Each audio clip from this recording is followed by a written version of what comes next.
Hey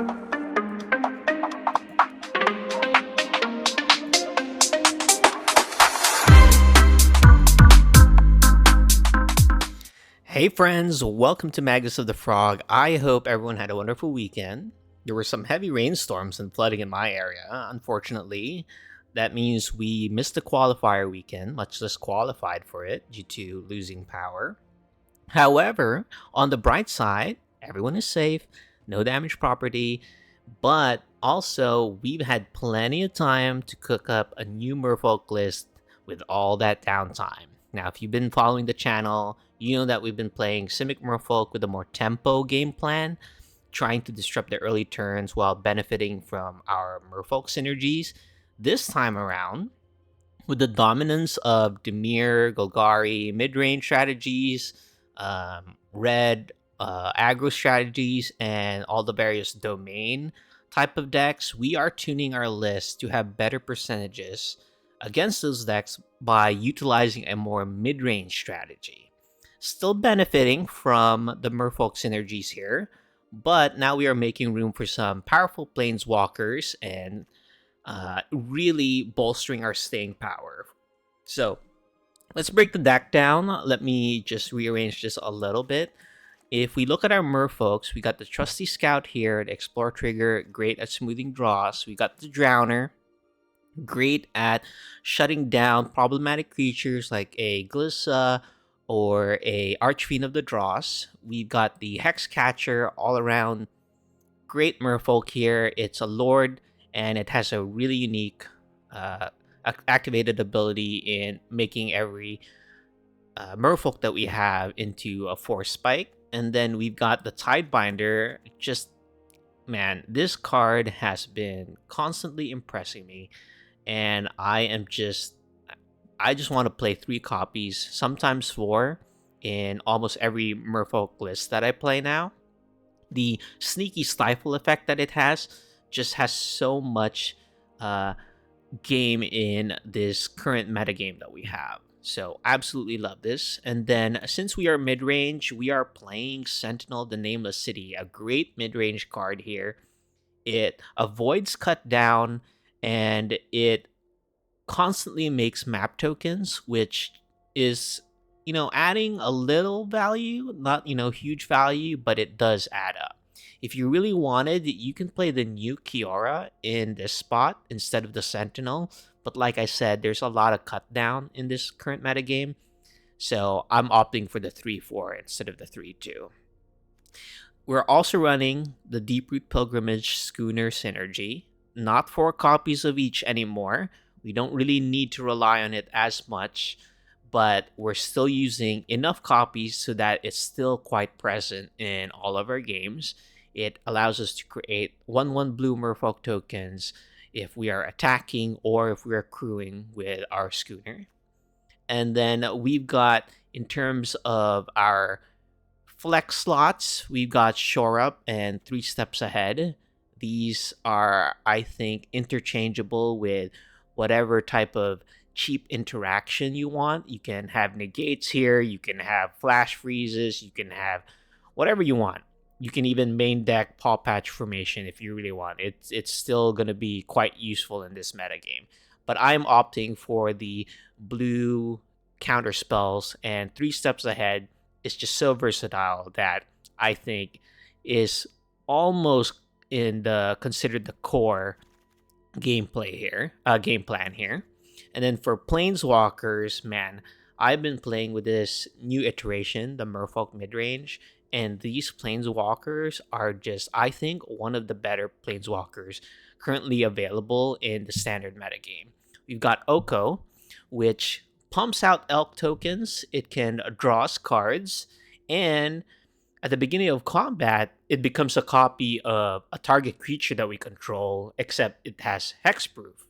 So sometimes you'll see me copying Hexcatcher just to get another Lord effect, or I'll copy a Drowner and it has Vigilance. So when I attack with the Oko, I can, before the end of my turn, I'll crew it with the Schooner just to get another token. And then the ultimate is actually quite easy to get. You just need 2+1 activations and you'll be at 5. And it's a really strong effect, and I'm hoping we can possibly showcase it sometime in this video. We'll see. Hopefully we get that chance to, but I've ultimated the Oko quite a bit. And what it does is for each other non-land permanent we control, we create a token of it. So all of the map tokens, um, all of the schooners, pilgrimage, all the merfolk, we just get multiple copies of it. And if you're lucky, you can get another copy of Vivian Reed. It's insane.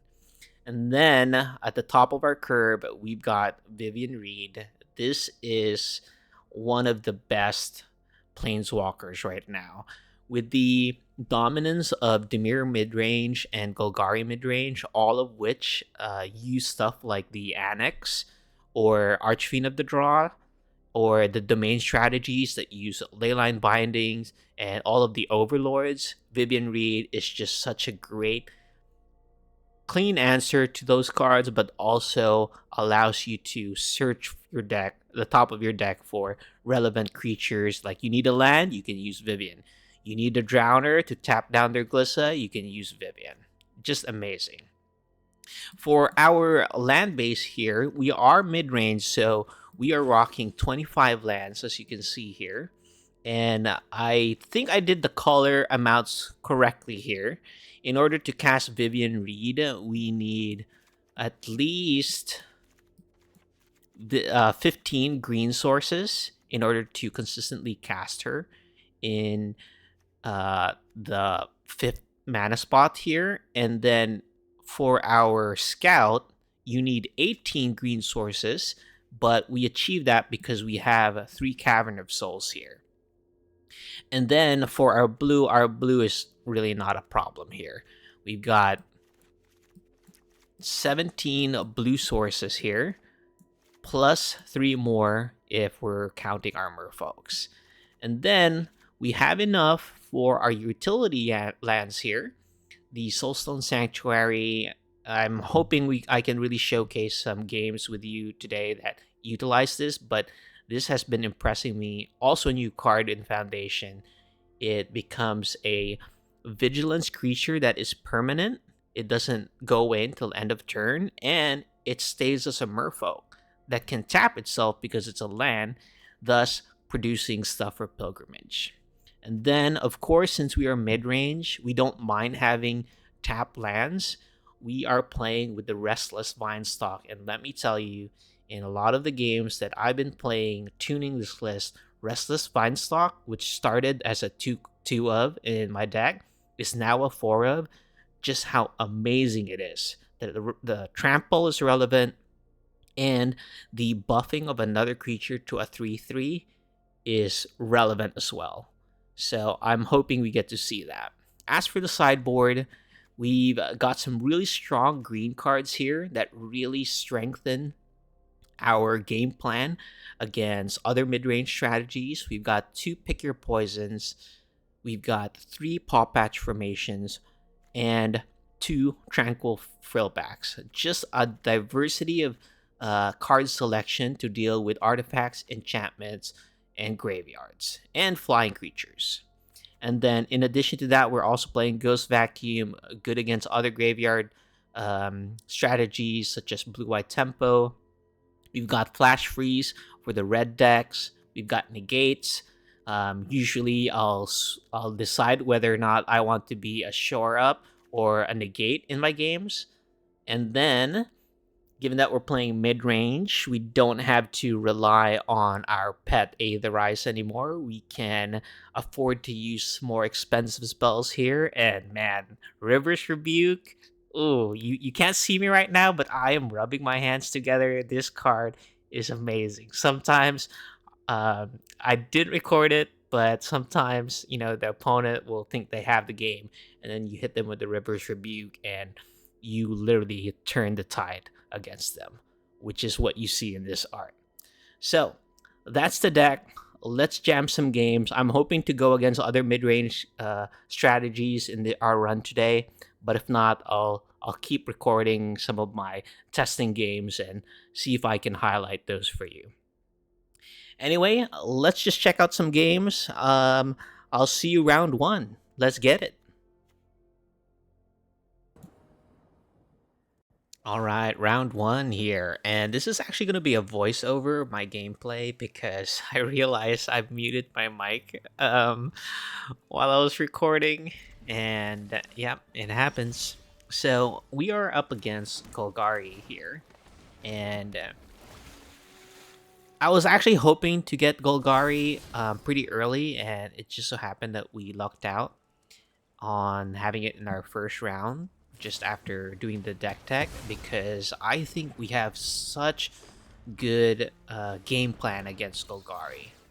We started off with a scout here, which they cut down, and then they're playing the bat here, and you'll see that they end up taking the scout there, which is a very valid play given that we didn't have a 2-drop to play, but we did draw the pilgrimage there. That was quite lucky on our part. They play a Glissa here, and my thinking here is we're gonna use the Tidebinder to counter the activated ability of Glissa once they connect with it. But given that they played another bat here, I decided, oh, okay, well, I have to play the Tidebinder now. So I used that on the Deep Cavern Bat's trigger. It does counter it, so they don't end up taking our Sentinel. But they do have a removal spell here with the cut down, and they're able to connect with the Glissa anyway.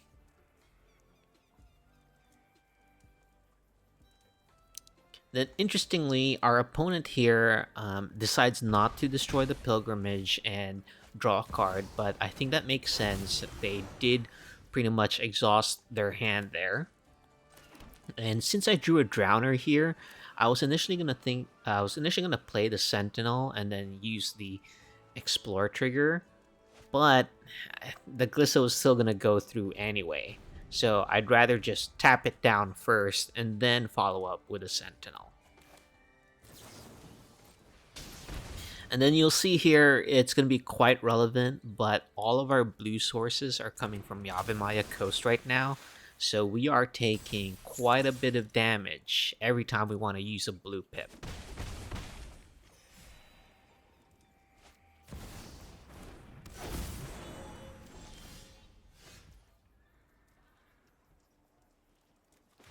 So we're going to attack here, and I'm hoping that they just let it through, because my game plan is to use the activation of the Drowner on the Glissa regardless, and just get that problematic creature out of the way. We'll get a token here thanks to Deeproot Pilgrimage, and then we're going to follow up with the Sentinel of the Nameless City here.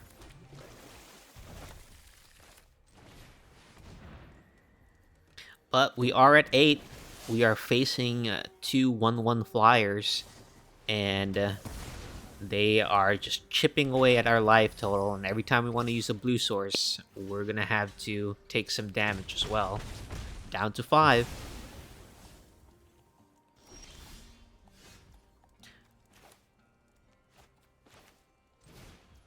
Drew the Schooner, and we played it here first, just in case they had a removal spell for our Scout.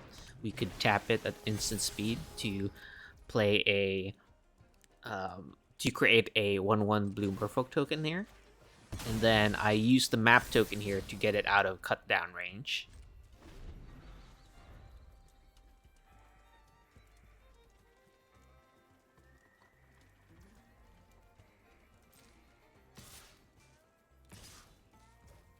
So our opponent attacks us to 2 here. And unfortunately, because we're taking damage from the Yavimaya Coast, this Drowner that we're going to draw is not going to be really useful to us, because we're going to have to use the blue pip to utilize it anyway, and then we'll be down to 1, and then our opponent can just attack with the bat. So this is a gonna be a concession from us here soon.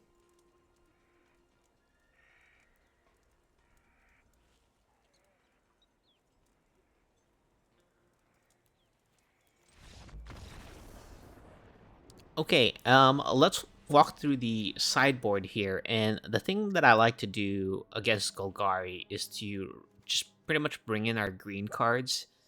And the frill back is not necessary. When I'm on the play, I do like to have the more cheap interaction because that's what will be able to deal with the deep cavern bat. So you'll see me take out the Sentinel of the Nameless City here because it's just not very good against Glissa on the ground. And then I took out 3 steps ahead just because I think it's a bit too expensive and bringing in 1 copy of Negate here. Oh, no, I took out the copy of Negate because as you saw, I just briefly looked at our creature count there, and I don't like going below 16 in um, in my testing, so brought in another Sentinel there. So we're gonna play here, and we've got a great hand. Seeing that Yavimaya I remember when I was playing this game, I was just like traumatized. I hope I don't take too much damage from this Yavimaya Coast. We play the scout here. We bin away the shore up. We're just looking for more lands here. We've got quite a powerful hand if we can just curve out. So we play the coast. We play the pilgrimage. We're going to be creating a token here.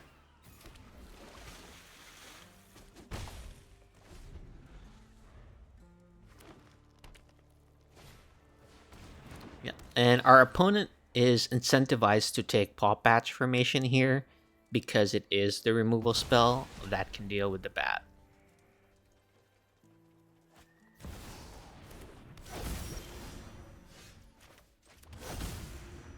We play Cavern here. We are keeping up Tidebinder, and we are the aggressor, so we are going to be swinging in and creating some Merfolk tokens.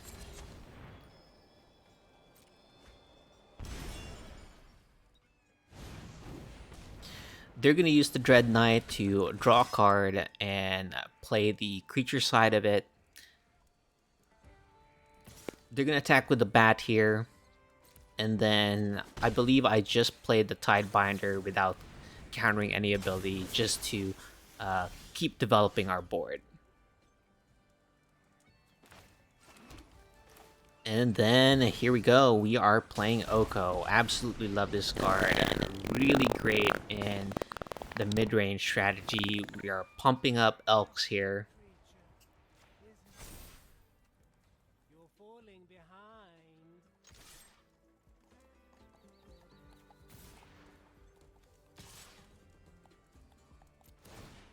We swing in with everybody. We create a blocker because of Pilgrimage. And had Schooner been in the battlefield, a cool trick is that you can use it to tap Oko, which was an untapped Merfolk there, to create another token. There's some secret tech there. So they play one of the more problematic creatures in Golgari. Glissa Sunslayer scares me more than Archfiend of the Dross. And what you'll see me do here is I'm going to be looking for answers for the Glissa by plussing the Oko. Now, sure, you could minus the Oko here, but it would bring it to 1, and the Deep Cavern Bat could finish it off. So we plus Oko instead. We haven't committed a crime yet, so we have to discard 2 cards instead of 1 there.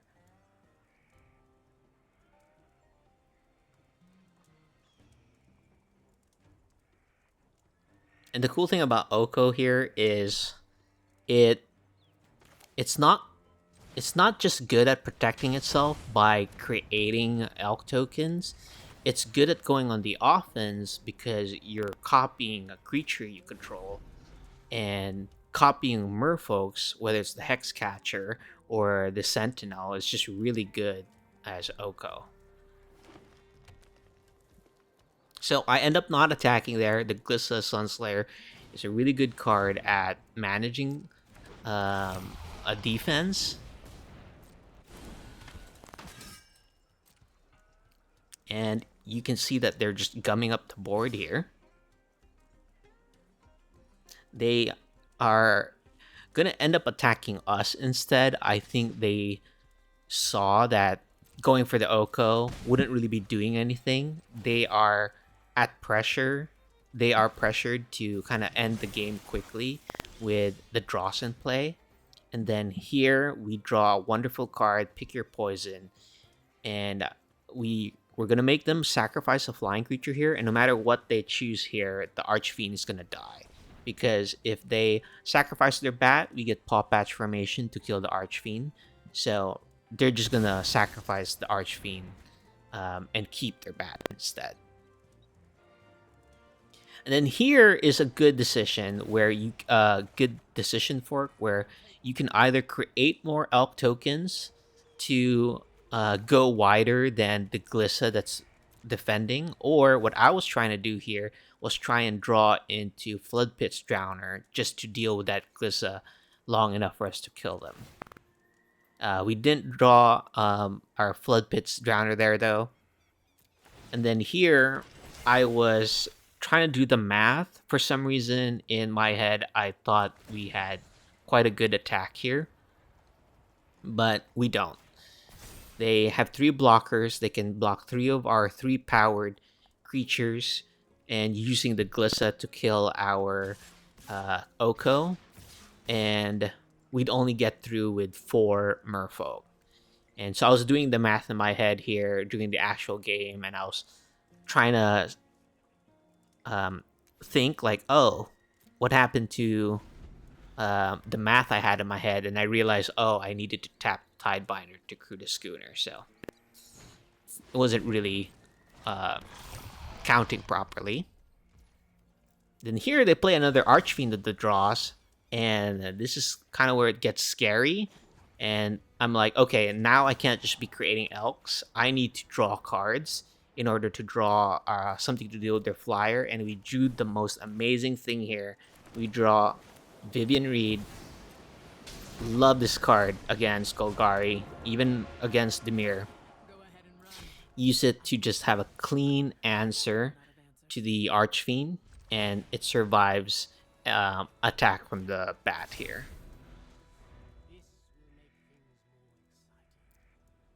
And then you're going to see our opponent is going to play a 3rd Archfiend of the draws here. And now we are pressure again to play the to find an answer. And looking back at the video here, our opponent actually made the mistake of not attacking Oko with their bat and allowing us to stay at 5 loyalty counters and ultimate. So you'll see me Vivian Reed here to create to find something before I copy it. I end up finding the Drowner. So I'm going to play the Drowner, use that to tap down the Glissa that we were worried about, and then ultimate the Oko to get a copy of every non-land token permanent that we have. Getting another Drowner, using that to tap down the Dread Knight this time around, using the Vivian Reed to kill the bat here, and then using the Paw Patch Formation that we get back to kill the Archfiend of the draws. Like, you see how good we are against Golgari with draws like that? Okay, so on to game 3 here. We are going to be on the draw. And I was thinking to myself, do I bring in the Reverse Rebuke? But I don't think we really need to bring 2 copies of it. I think having 1 is enough. Because I think our game plan against Golgari is just pretty good in general. The Reverse Rebuke really is just to, if we're losing really badly. So game 3, I do end up keeping this hand. The Restless Vinestalk is just such a great card. and really helps with our mana base. That's what we're starting with.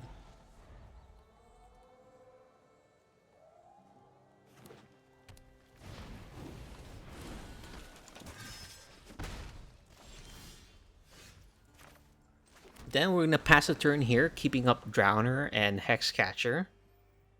And I told myself, if they're going to attack here, I'll let it through. So I'll take 3 from the Dread Knight, but I'll tap it down with a stun counter, and I'll trade with their Elf.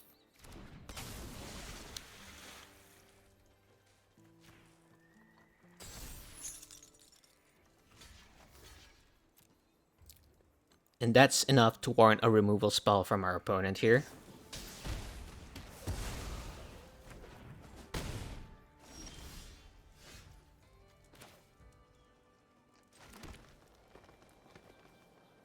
Then here I debated playing the Deeproot Pilgrimage, but I think keeping up the Hexcatcher was probably better. And now you can see that they ended up not attacking with the Elves anymore.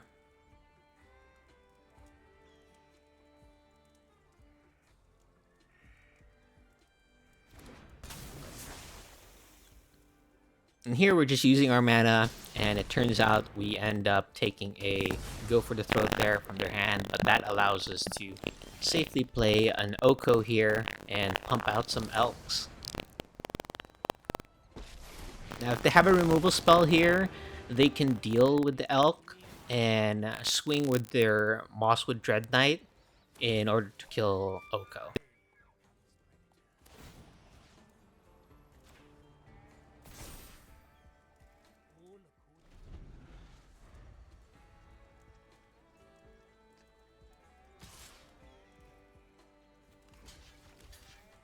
They swing here, and they ended up not having a removal spell there.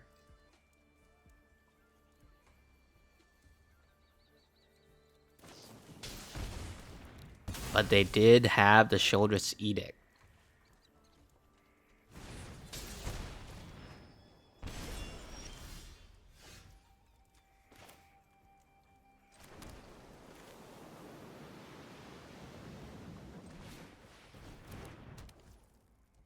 So we played the Pilgrimage there. Another line that we could have done was just keep up mana to activate the Sanctuary and have it turn into a creature at the end of their turn. But I figured we're not really pressuring their life totals right now. And then we see the Archfiend. So, okay, now we gotta start our game plan here. We can't just be dallying around.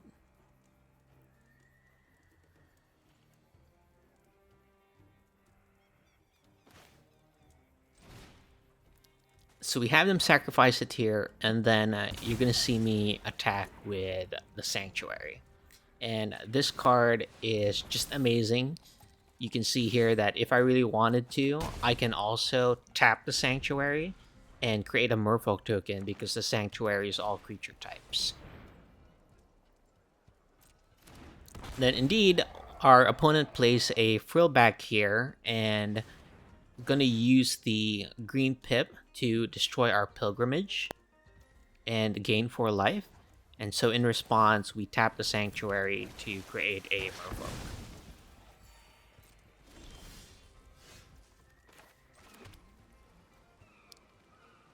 And then here is when we activate Restless Vinestock. This card, like I said earlier, really great.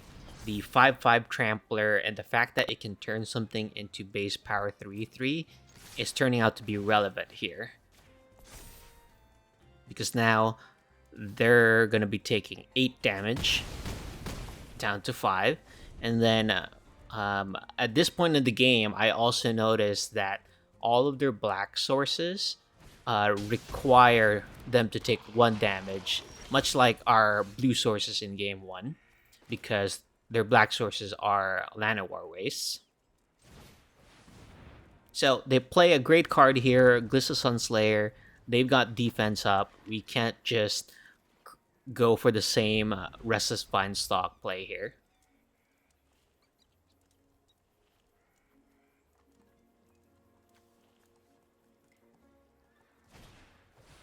And then they play another frill back here. Unfortunately, Auto Tapper kind of did them dirty here, where they have to take 1 damage from their Llanowar Waste when they couldn't have, which tells me that they have a black spell in their hand. It's just the unfortunate nature of Auto Tapper. So they target our schooner here, but we turn it into a creature and we use Shore Up to save it. And then we play Vivian Reed here, and this puts a lot of pressure on the opponent to go on the offense, because Vivian Reed's ultimate, where we emblem and we create every creature gets +2/+2, vigilance, etc., is just too much for any deck to really handle.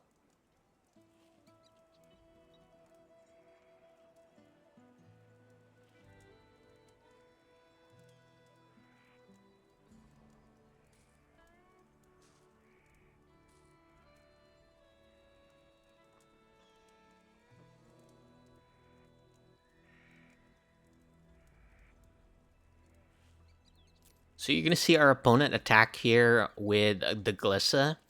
And I was tempted to just let this Glissa do 3 damage to the Vivian Reed, but I was thinking, oh, what if they follow up with an Archfiend of the Draws here?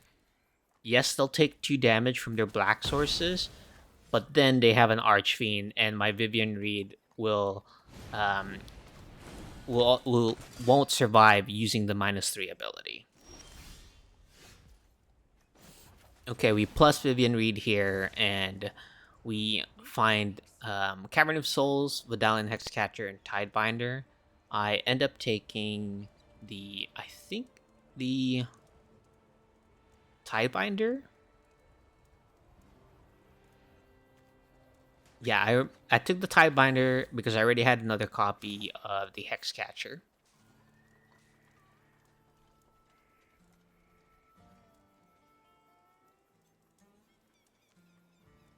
Then I was debating playing the Tidebinder here and crewing the schooner and attacking, but that doesn't make sense.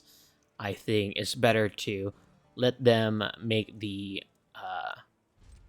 first move here. And then at this point, I was thinking to myself, like, oh, I'm actually okay if they spend some attackers here trying to kill the Vivian Reed. And I'm going to pretend like I'm going to really care about this Vivian Reed. Like, so they're attacking for 6 here. And I could have easily just took it here, but I wanted to give the illusion that I really cared about the Vivian Reed here. But what I care about is them not leaving enough blockers for our attackers to get through. And so here I'm looking like, oh, I'm going to use this to block the Dread Knight. And then they're going to use a removal spell on it, and then I'm just going to shore up.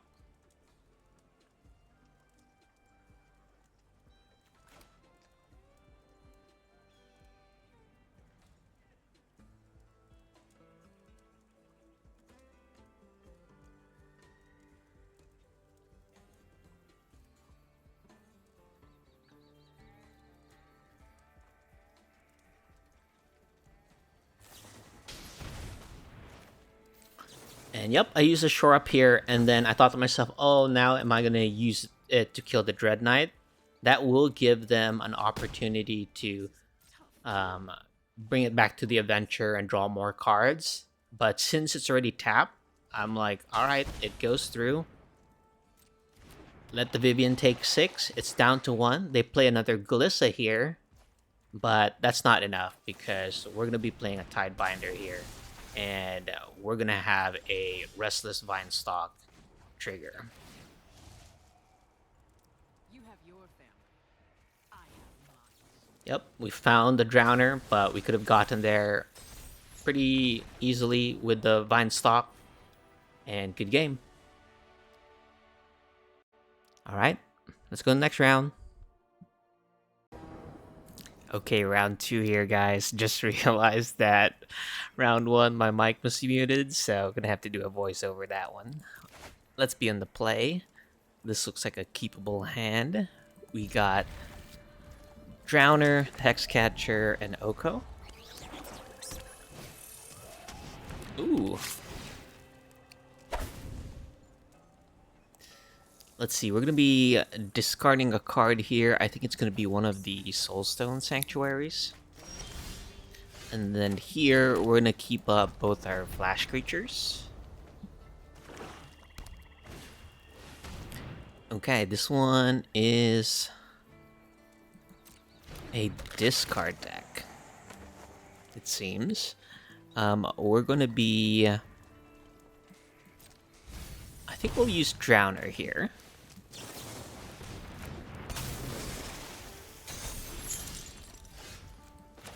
We'll go Sanctuary. Let's do Sentinel. Create a map token. And then we're hoping to draw a land next turn.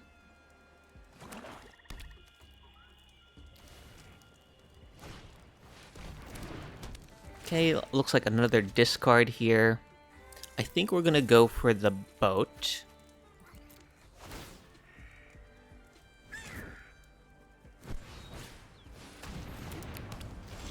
That way, oh, perfect. We went for the boat there so that they won't have a chance to play our Hexcatcher. And looks like it worked out. We got Oko here. We're gonna make an elk. This is gonna become a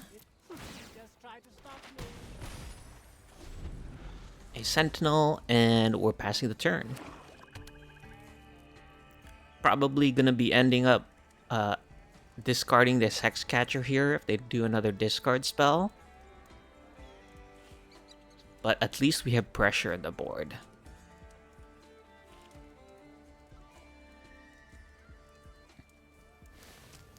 So the cool thing about Oko is when it copies a creature, I've usually used it to copy, say, a Hexcatcher. That way we have another Lord in play. We do get Shieldred here, so that's going to be tricky. We can use Oko maybe to find an answer. So the kind of answers I'm looking here is maybe another Drowner. So let's see about using these map tokens and see what we can do. So let's use a map token here. Deep Root Pilgrimage. Do we want to draw that?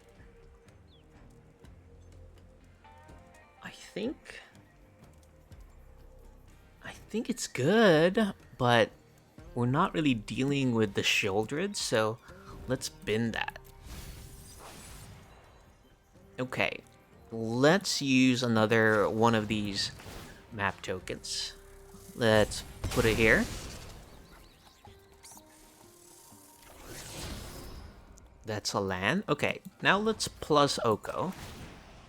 We're going to be taking a lot of damage here because of the Shieldred. Discarding Island and Yavimaya Coast.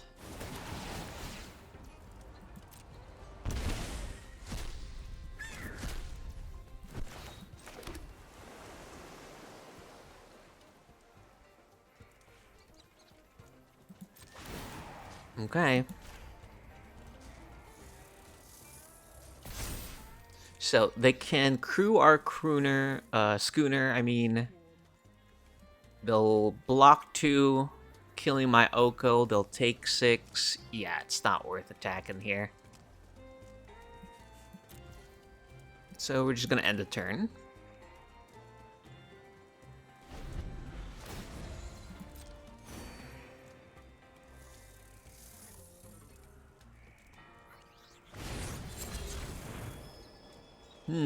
So what we're gonna do here is we're gonna cast the Hexcatcher. And then we're gonna sacrifice the Drowner just so that the Virtue of Persistence here doesn't go into Adventure.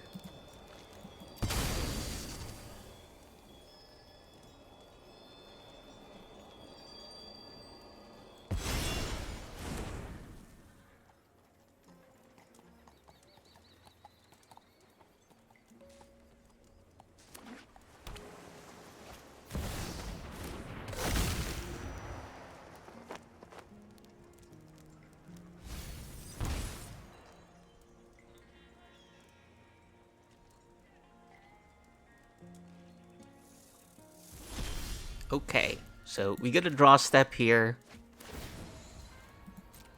Unfortunately, no Drowner, but I think that's okay. We can play a Scout and gamble to get a land for Vivian, but that's too much of a gamble in my opinion. So instead, let's create an Elk. Let's play Vivian. So we can destroy either Tiny Bones joins up, or we can plus something. I think given how low we are and we're drawing cards, we're gonna destroy the Tiny Bones joins up here.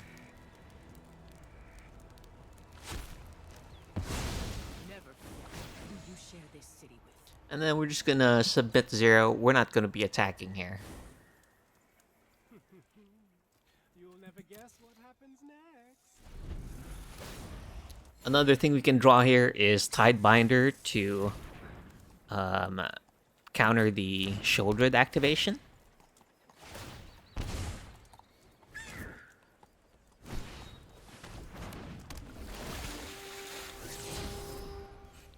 Opponent's got a sweet deck here.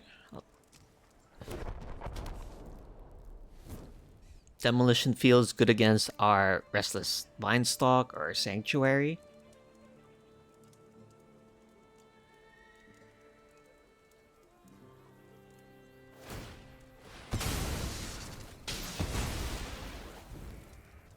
Okay, no problem here. Let's just get an island.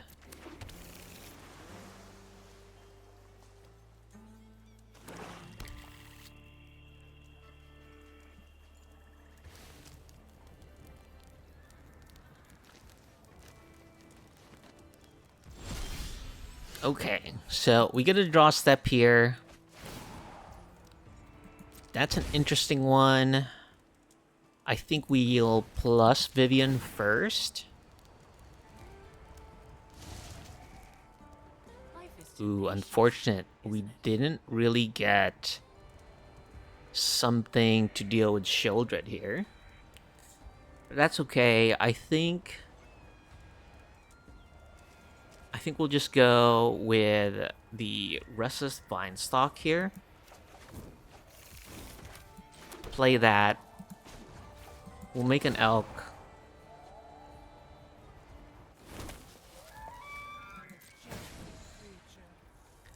And just won't attack here.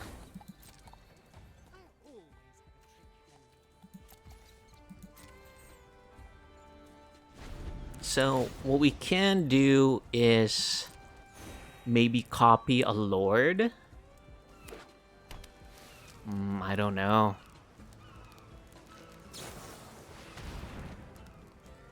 Is this worth countering? If we counter it...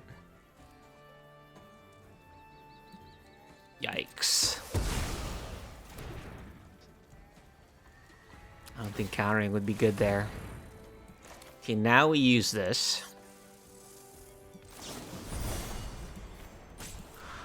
And we're gonna copy the Lord here.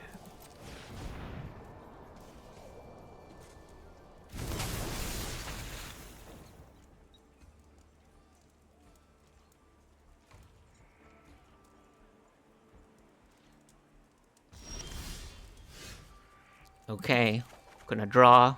Okay, Drowner is something. We can use Drowner first, and then if they crew the schooner, we can kill it with Vivian Reed. Okay. That's one line of play.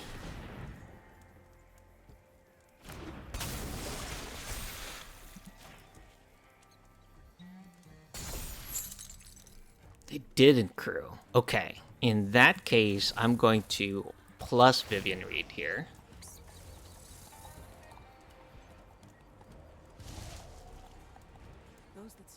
Tidebinder's nice. And then we're going to do a cool trick here where we're going to use the Oko to copy our Drowner. And Oh, sorry. I think, actually, we misplayed that big time. We should have drawn first and used Tishana's Tidebinder in response, but that's okay. That's okay. Let's copy. And then let's send in the whole team here.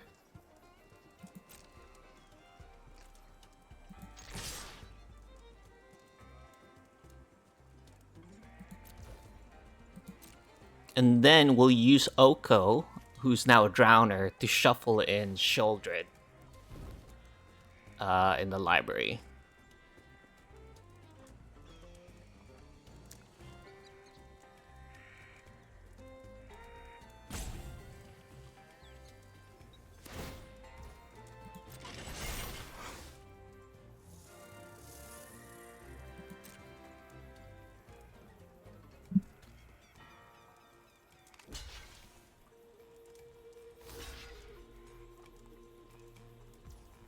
Okay, and then we'll use this.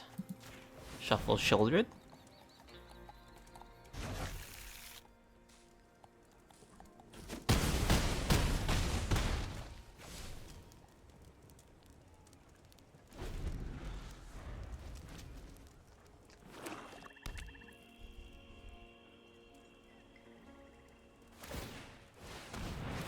Okay, our opponent can win here if they find something to crew the boat.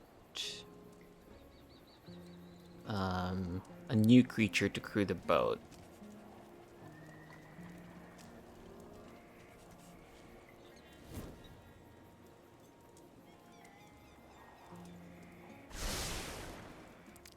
Maybe it was better to use Vivian Reed on the schooner there.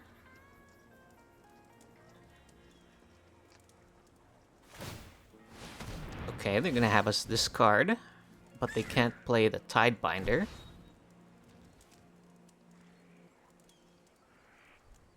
Okay. So here, we're gonna use this to destroy the schooner.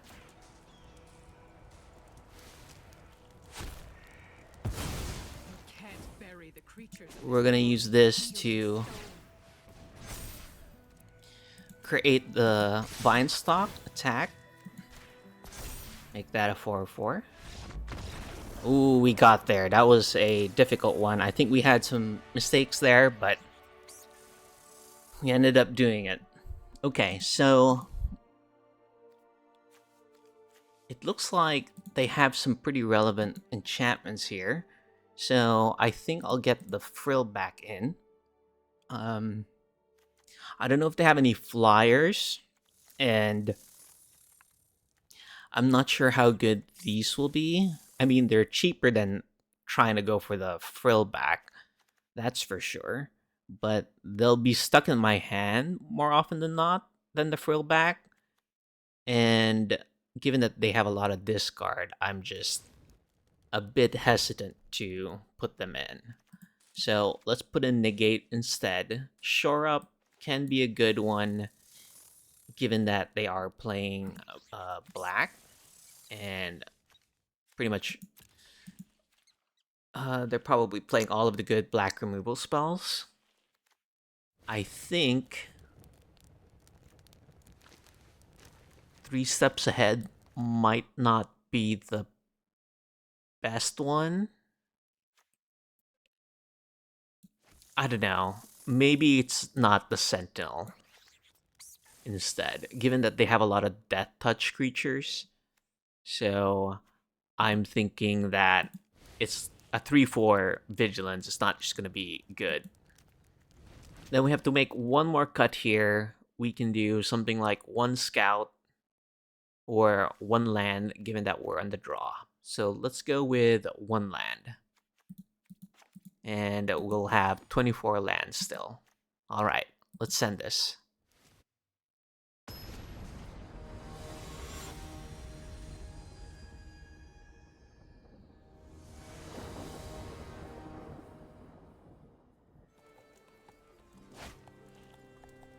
Alright, we are on the draw, and this is a keepable hand. We've got a pretty good curve here.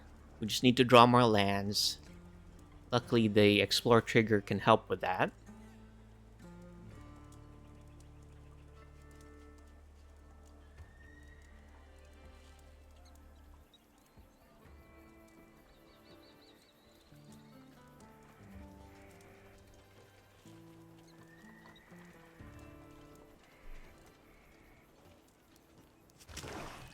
Oh, unfortunate. Our opponent ended up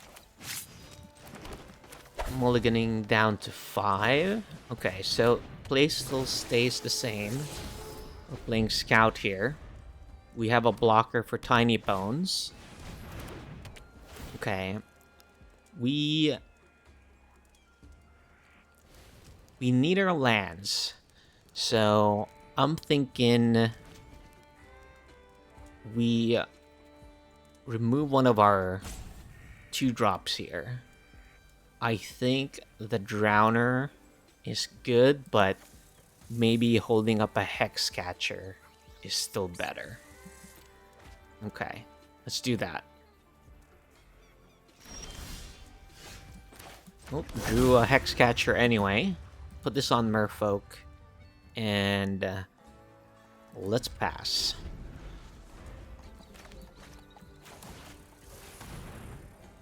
Okay, here we're actually going to play the Hex Catcher and use the Scout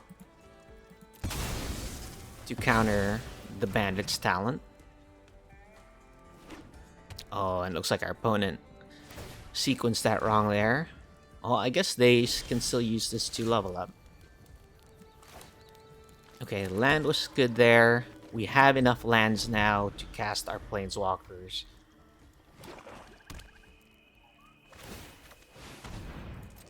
Okay, and this is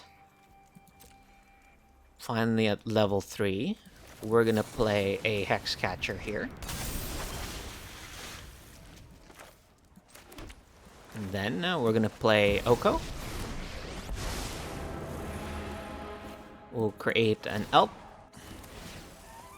We're gonna copy a Lord here and attack for 6.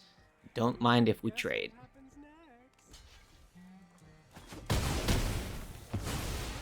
Our opponent's on the back foot here. So we gotta start utilizing the pressure that we have. We're gonna have a Vivian Reed next turn, hopefully, if they don't discard our stuff. And we can take care of this level 3 Bandit's talent.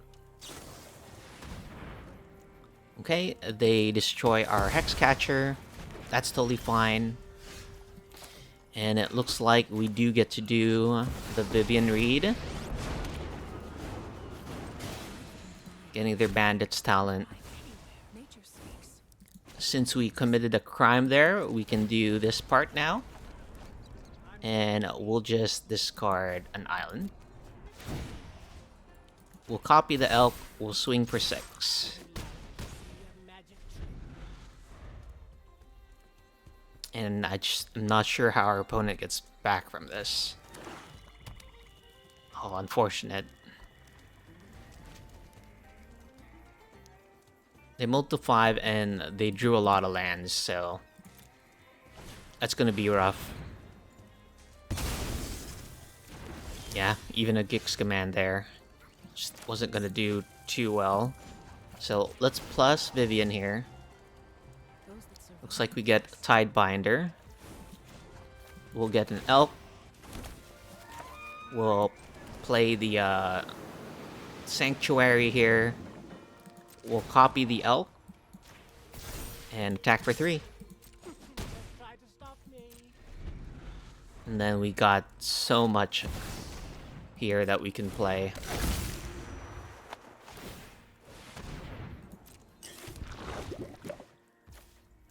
Yep. What we're going to do here is we're going to Flood Pits the Tiny Bones and animate our Sanctuary.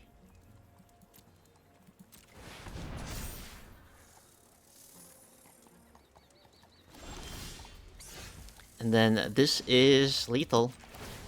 We're going to use Vivian Reed. I mean, this couldn't block anyway, but we're going to copy a Elk here. and then we were going to attack for 11. Alright. Good game. Okay, next round here. This is a mulligan. We only have one land. Yikes! Another one lander. Mulligan? Oh, come on. Well, that's magic for ya. Let's keep this. Putting back 3 steps ahead. A Drowner.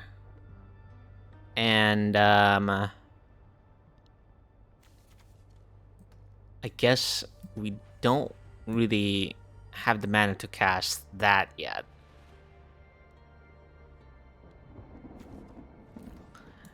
Let's see if we can get there with 4 cards. I doubt it, though. If we win this one, guys, will you subscribe? Oh boy, here we go. Okay, explore trigger. We'll bin that. Looks like we're against the Azorius Tempo deck here. Okay. Put this on Merfolk. See if we at least get a Pilgrimage trigger here. Probably not. Yeah. It was a pipe dream.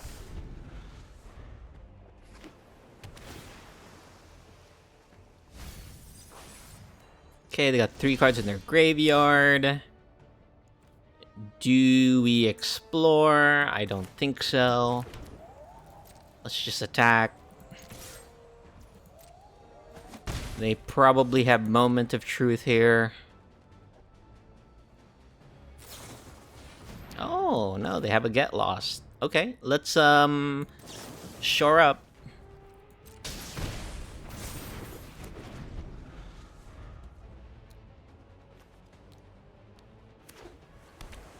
So they can still very much reanimate here if they have something. Okay, so let's get an Explore trigger. Schooner is not what we're looking for. Let's attack here. And I think we play the Schooner here instead of keeping up the Hexcatcher. We're already behind, and having possible future Explore triggers here would be good. They had a Phantom Interference. Bummer. Oh, maybe this is not you, Blue-White Tempo. Oh, my bad. Okay, okay. It's just Blue-White Control. In that case, we're just gonna play the island here and pass. We could have played the Hexcatcher there and used the Explorer token, but I don't know. That just exposes us to a lot of things. Looks like they briefly looked at our Vine stock there. So, what are their win conditions? I see that they have an Anchorage here. Ooh. Ooh. I don't think I play out the Oko here. I think we'll put Hexcatcher down. Get an Explore trigger.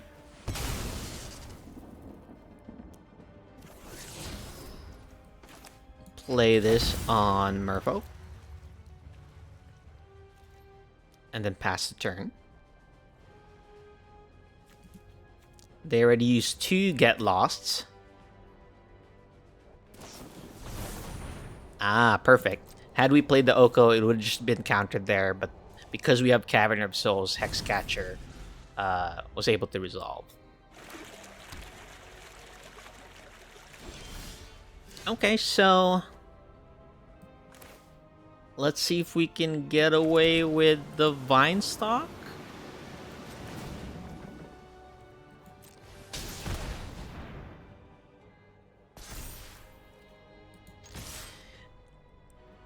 Let's see. This becomes a 2-3. Yeah. So we can make this a 3-3. Okay, we connected.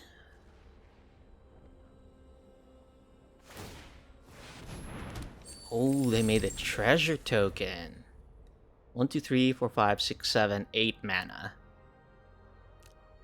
What is our opponent cooking? This looks like a very traditional blue-white control deck. So I'm really interested to see what the win conditions are. Okay. So we don't quite have enough to do Sanctuary plus Oko.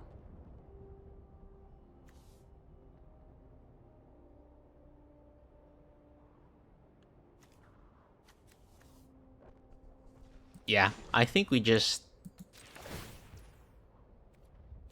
do this.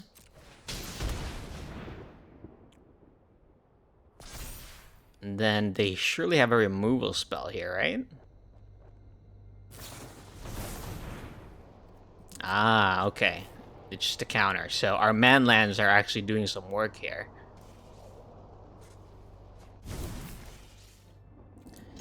Attack. Make this a 3-3. Wow, okay. Looks like our man lands did some work there. Okay, so against blue-white control, I am thinking we definitely want the negates. Sunfall, Day of Judgment. We still don't really know if they have like a crazy win condition here.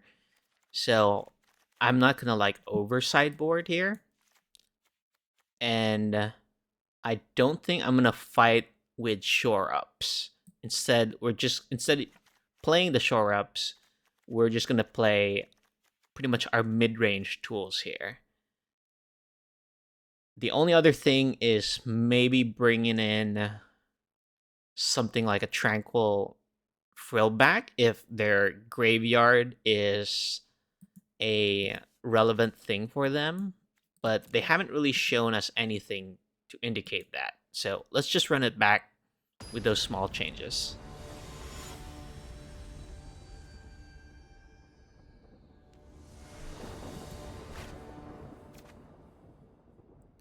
Okay, this looks like a keep here.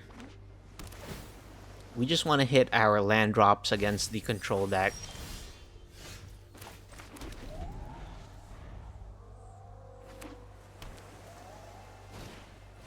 Ooh, they do have some artifacts. Okay. Excuse me, guys, while I read this. Destroy each non-land permanent with mana value equal to the number of oil counters on it. Remove 10. Oh, that's a sweet, sweet card. Okay.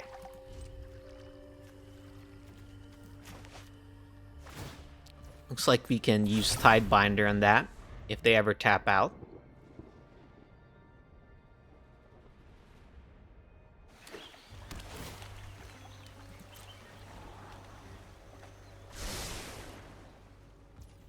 Okay, we're gonna flash in the Drowner here.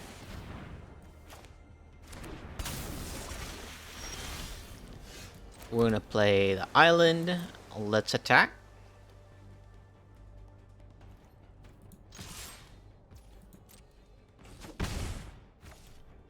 And then I think we play the Sentinel here. Well, I guess they might have Day of Judgment.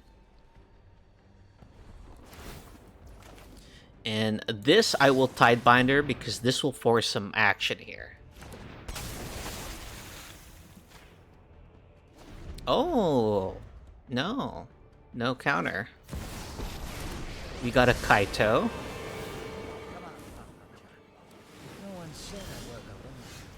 Okay, okay. So, we can put down Pilgrimage and start making some dudes here. We can play Sentinel of the Name City, but I think given that they have... what do you call it? Day of Judgment. We can just attack here with that, and then keep the Tidebinder back so that they don't trade it with the Ninja token.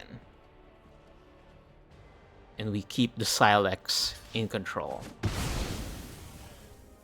Okay. Now, I'll play the Scout here. They very... Okay, we'll keep the Schooner, but they very... It's very possible that they have a Sweeper here, which we can't deal with anyway. But I want to start using our mana more efficiently.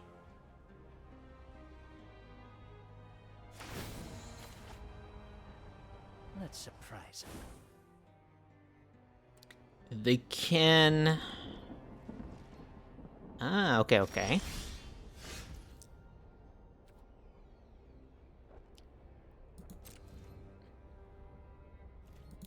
Attack here. This will go face.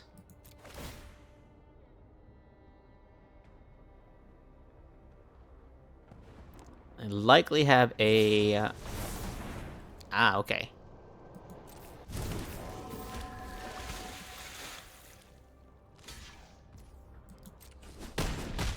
The good news is we have another Tidebinder here. I hope we collected enough intel.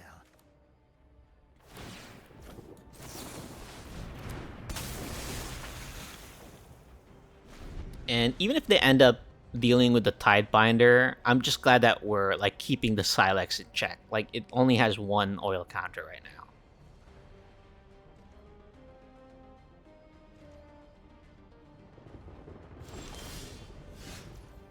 Okay, we're attacking.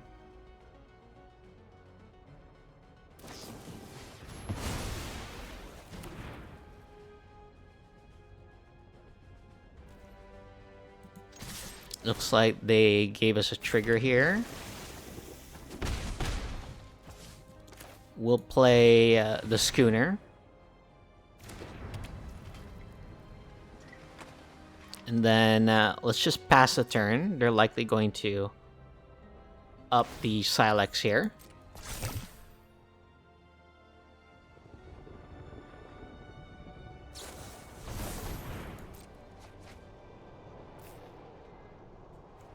And then I guess they can use this to destroy our Deeproot Pilgrimage and our Schooner here.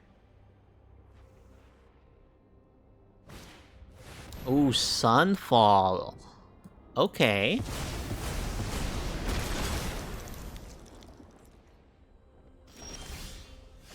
Unfortunate that we didn't draw land there, because that would have been the perfect time to play our Vivian Reed here. Well, let's play the Sentinel. Yep. And then let's hope we get a land here. That's not a land. But we might still keep it. It's a Planeswalker.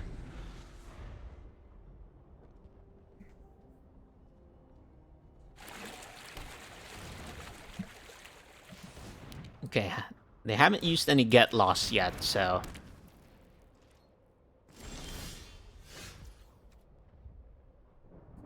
Alright, we're attacking.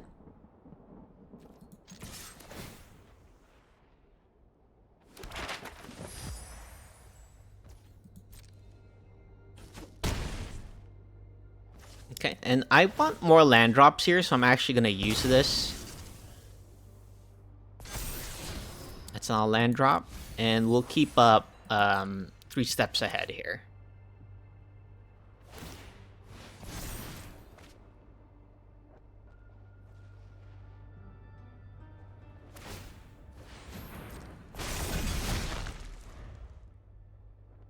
Then end of their turn, we're going to use this as a draw 2 if they don't cast something here that's worth countering.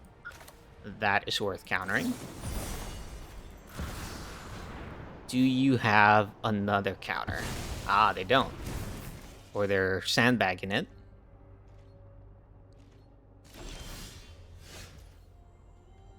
Alright. We're gonna attack here. It's very possible that they didn't counter that because they want to counter our Oko. And we're just gonna pass a turn here.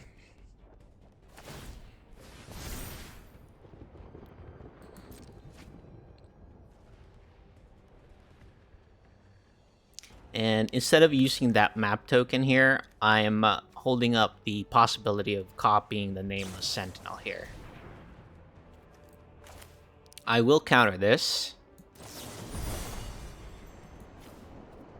Oh, actually, I think I'll just create a token of it. Yeah.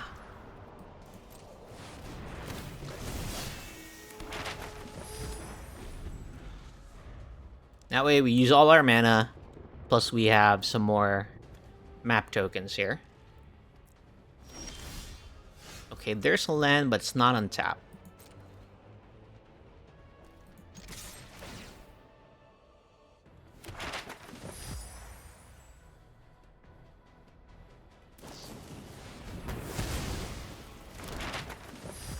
We'll play this, and we'll play the Sentinel. We're just trying to exhaust the resources here. Yep. Would have been nice if we had our Cavern of Souls to get our merfolks through, but that's okay.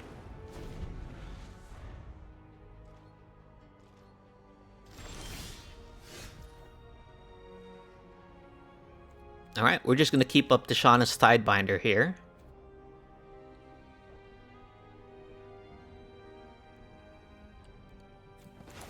Actually, I think it's better if we scout here and get an explore trigger. Oh, perfect. Perfect, perfect. This is exactly what we were looking for. That was a gamble that paid off. And then we can Tidebinder the Maze Mind Tone here.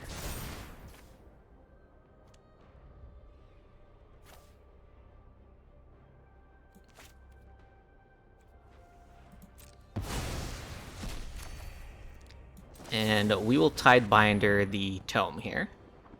The draw trigger, at least. We don't mind that they gained 4 life there.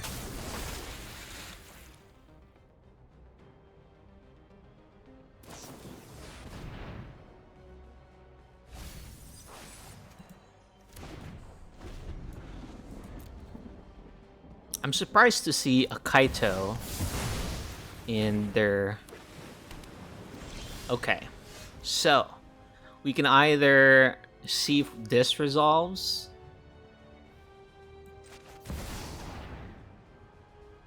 Do they have a negate here?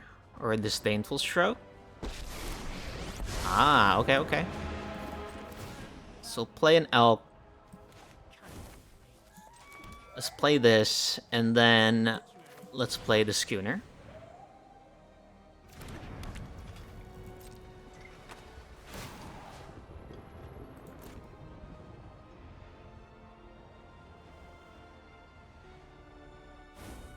Could be that we get lost here.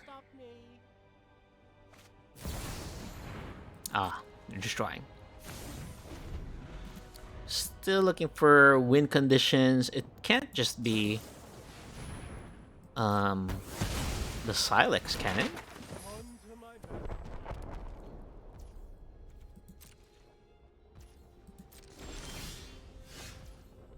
Okay.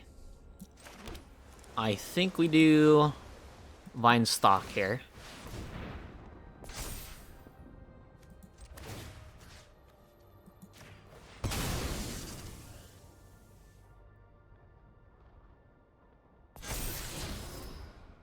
Hexcatcher is not good enough, I don't think.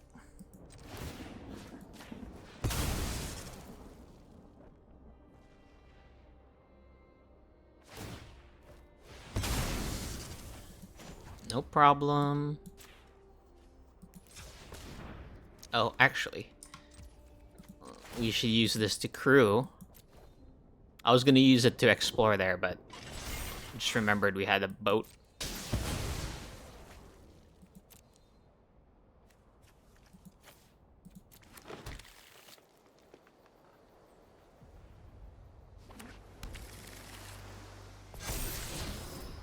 That can go.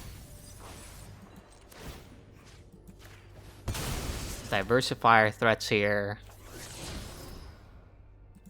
They can make a fish and block.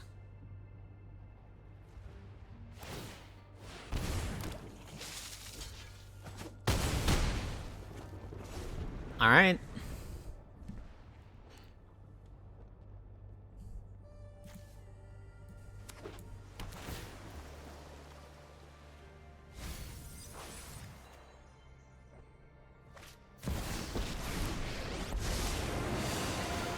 Stick close. I got this. I've got friends everywhere. Okay, Tidebinder is cool there. And see, if we play this, we won't have enough for Restless Vinestock. So, I don't know if we do that.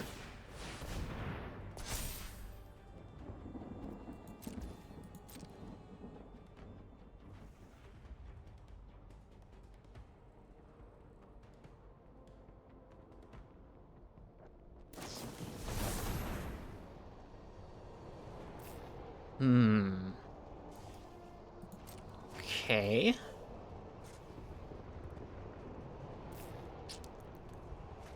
I am tempted to Tidebinder here and get in with a schooner.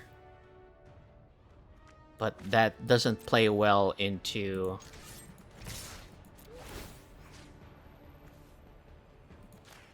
Wrath effect here. So they'll chump block. Oh, they won't chump block. Wow, gutsy. I like it. We probably could have used some explore triggers there then.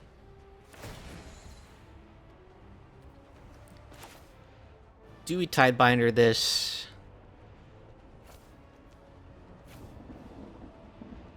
Yeah, let's Tidebinder it. Prevent them from drawing a possible answer here. Now their Planeswalkers turned off.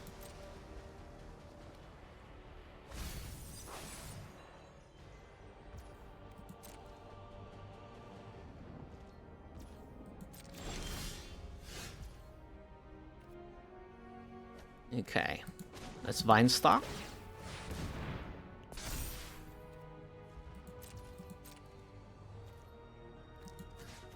Let's attack here and attack here.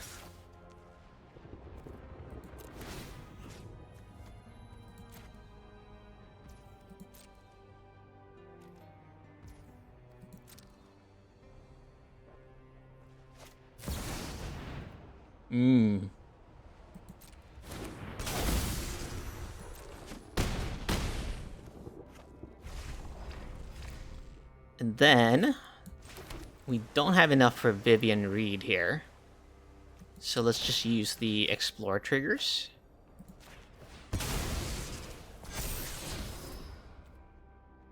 Deeproot Pilgrimage, I think, might be worth it, actually.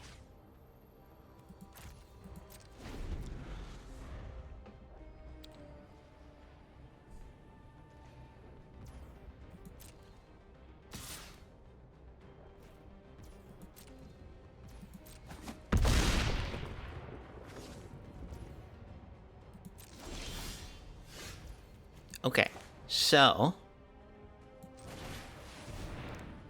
we're just trying to see if we can get them to use a possible counter here, because Vivian Reed kills their Eternal Dawn. We're doing this just to get some Explore triggers.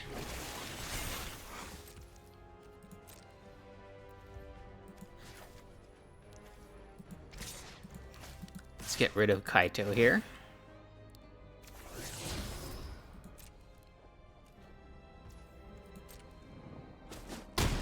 Okay. Come on, Pom Pom Chan. Let's go. They didn't do anything there. Does Vivian Reed resolve?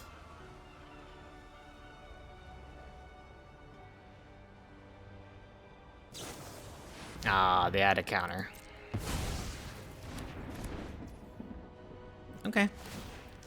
Let's just use our explore triggers here, try and look for another Vivian Reed.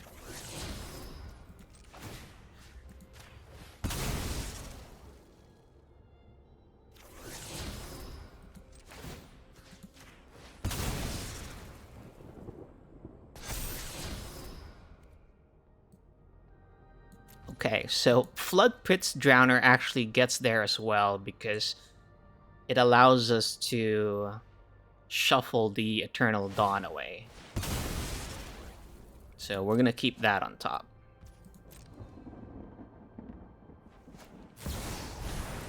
And the Drowner will at least be uncounterable because of Cavern of Souls.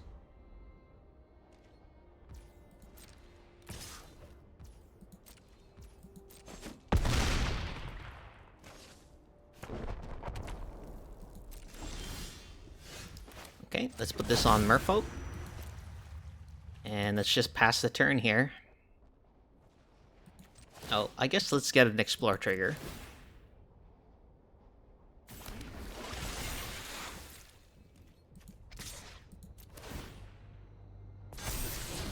Ah, Vivian Reed.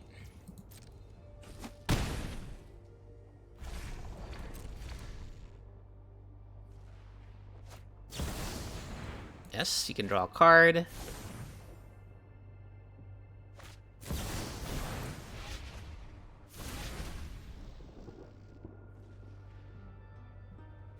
Let's see, how many Get Lost did they use? 1, 2...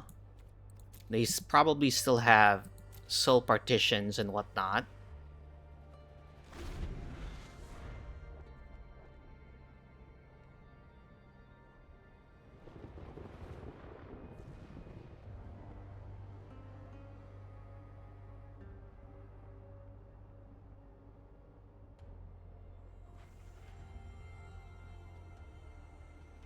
No problem.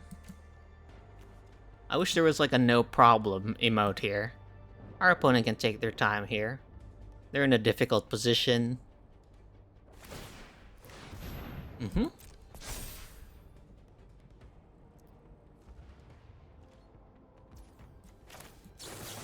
Use a Drowner here.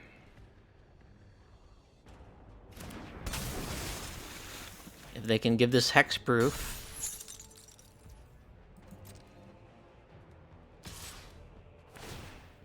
They get a map token.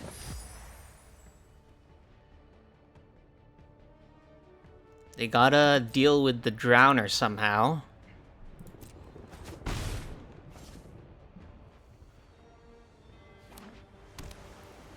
Okay, we untapped. Let's start with Vivian Reed.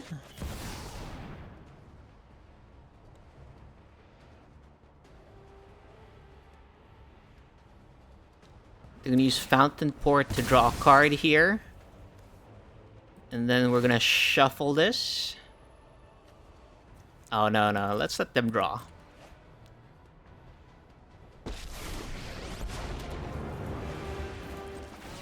And then see if we can destroy it. Okay, good game. Victory. That was a great game. Blue-white control. It seems their win condition was relying on the Herald here. They didn't have enough. They didn't have enough mana to recast one if they had a second copy. But yeah, that was an interesting game. On to the next one. Okay, round 4 here. Let's see, is this keepable? I think so. We have enough to cast our Merfolk at least. We just want some actual blue sources so that we can cast 3 steps ahead in Oko. Because I would keep this even if I mulligan and this was gone, I'd still keep it. Okay, let's start off with Forest here. Looks like maybe another Golgari gamer here. Do they hit us with the bat?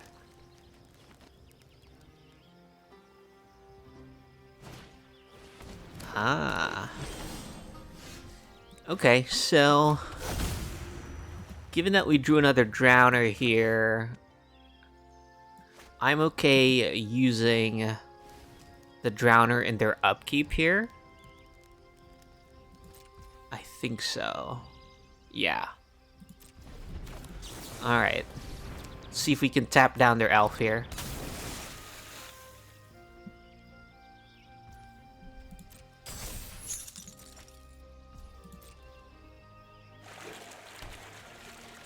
Let's see, is this Glissa? Ah, Liliana. Something suspicious is going on. And for once, it's not my Okay, we're looking for another land here.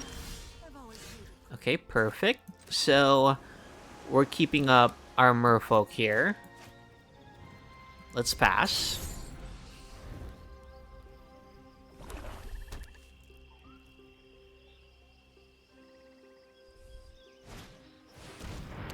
Unholy Annex. Well, we can't counter this, but we can Tidebinder it. So, we can also Tidebinder this.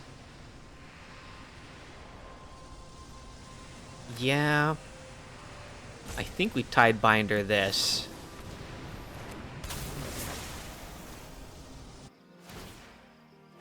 They do get to draw.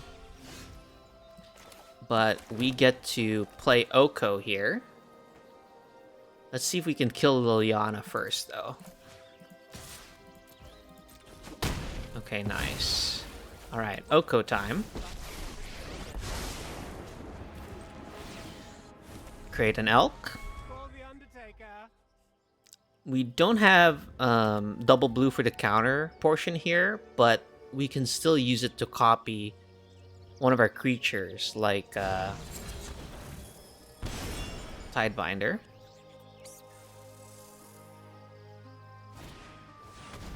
Ah, Frillback. Probably gain 4 life. So they don't have a demon yet. Oh, we are just going off here. So let's put some pressure on their life total by playing a Drowner here. And then we'll copy the Elk. Attack for 9. And then if they create a demon here, we can Flood Pits that. So they can Demon plus Mosswood Dread Knight.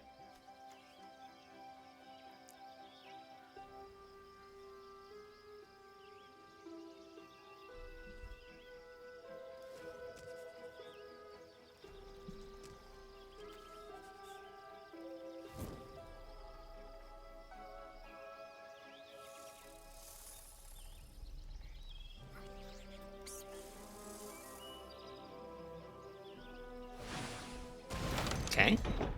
Looks like they did make the 6/6 here.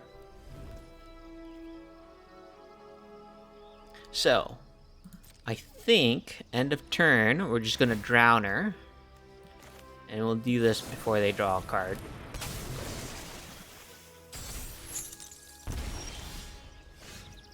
Okay. So, I was gonna say that we could draw there and then double Hex Catcher when we attack. And then use Oko to become a copy of the Hex Catcher to add another Lord effect in the battlefield. Okay, so against Golgari, what I like to do is bring in our green cards here on the draw, and then on the play, I'll bring something like a River's Rebuke or something. We did see that they had Liliana, so instead of Shore Up, let's bring in the Negates. We'll do Pick Your Poison, Paw Patch Formation, and Frillback, and have to take out 7 cards. I think Sentinel is outclassed by Glissa here, so we can take that one out. And they have Frillback in their main board, so our Schooner and our Deep Root Pilgrimage game plan is not as good. So I'm gonna actually take out all of the schooners, but keep the pilgrimages. And then I'll probably just cut one scout. How many creatures we have left? 16. I'm okay with that, given that our planeswalkers are just very powerful here. So let's run this.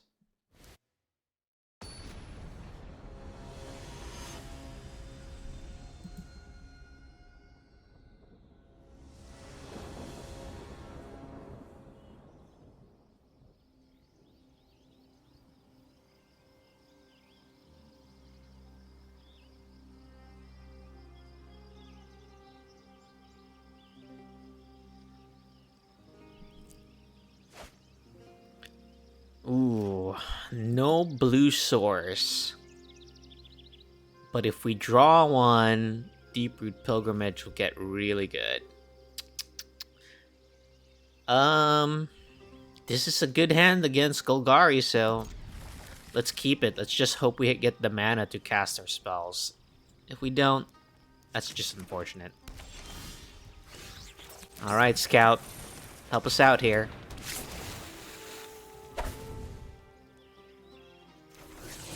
Very nice. Paid off. Looks like they're gonna cut down our Scout. I'm gonna give it a salute. It did its job. Oh, the Rhino. Okay. So we'll play the Sanctum here and play the Pilgrimage. Probably take a few hits here from the Caustic Broncos.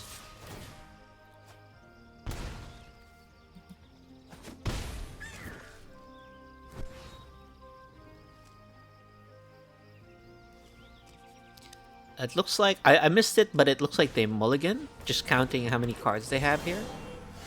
Okay, since our only play is Pilgrimage here, we'll just go Restless Vinestalk tap. And then we get to curve out with Ringleader into Reed. The Pilgrimages aren't really doing anything right now, but it is what it is.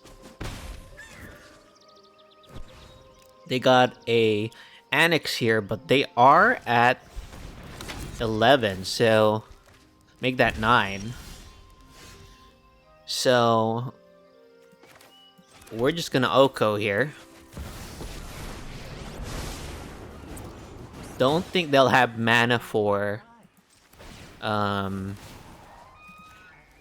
creating the demon here, so next turn we can use Drowner on the elf so that they're taking 2 more damage.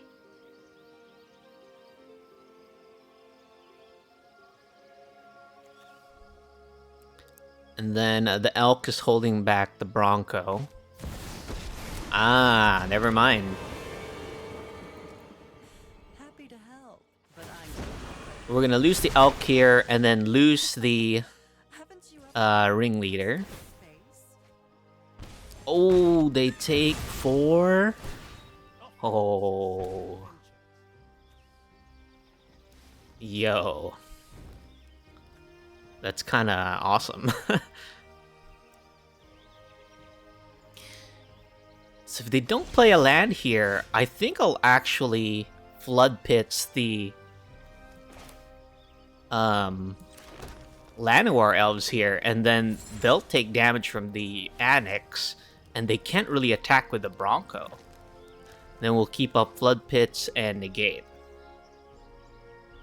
Yeah, we don't have enough for Vinestalk here, so yeah, let's do that. Okay, upkeep. Cast Drowner.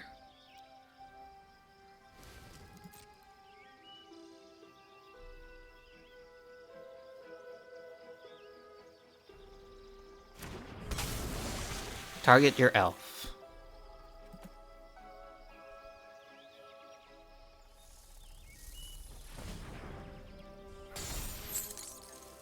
Mm-hmm.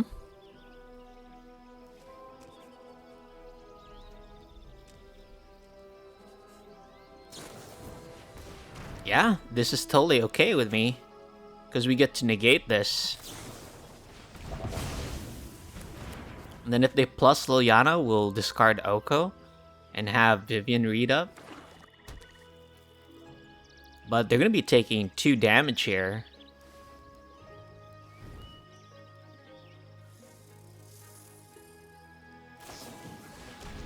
But can they attack?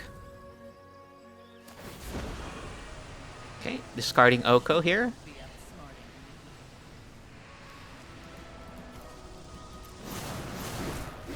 Yeah, they don't need the Archfiend there. They're gonna take 2. Ooh, and unfortunate that this is coming in tap because we could have otherwise attacked with the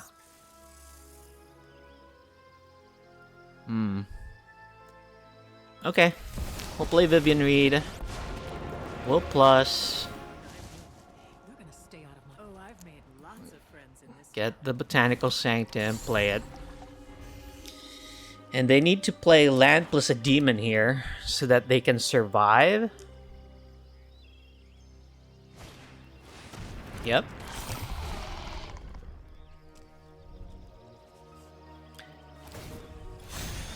They get a saddle. They get a cut down. But all we need to do is just attack with Restless Vinestalk. Drop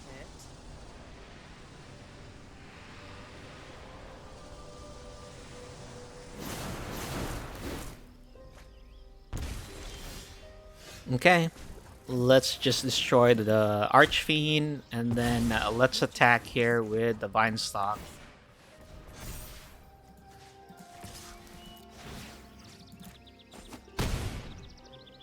Alright, another Golgari game down.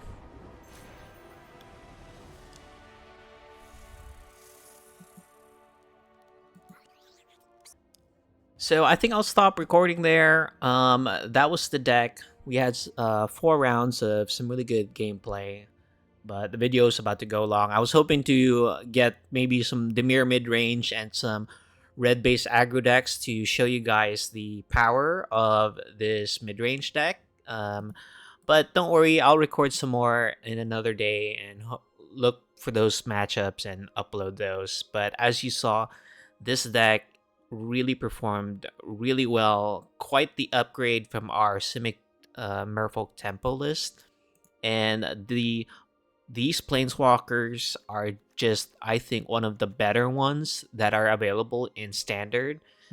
And I think that the Merfolk synergies that happen here on the mana value 1 through 3 just work really well with the Planeswalkers that we have in mana value 4 and 5.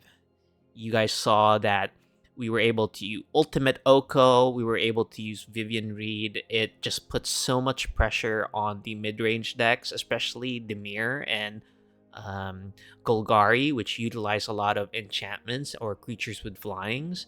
And Oko, just an amazing card that is able to not only create elks to help with gumming up the board, but it can draw us cards. It can turn into another Merfolk, such as the Hexcatcher, to act as a lord. And Tishana's Tidebinder, just like I said earlier, constantly impressed with this card. I think I'm going to use it for the thumbnail for this video. I just love this card in a mid-range strategy. The Sentinel is great. Like I said also earlier, you can use Kiora in this spot, but given that there's a huge amount of cut down copies in the metagame right now, I think having a 3/4 is quite useful.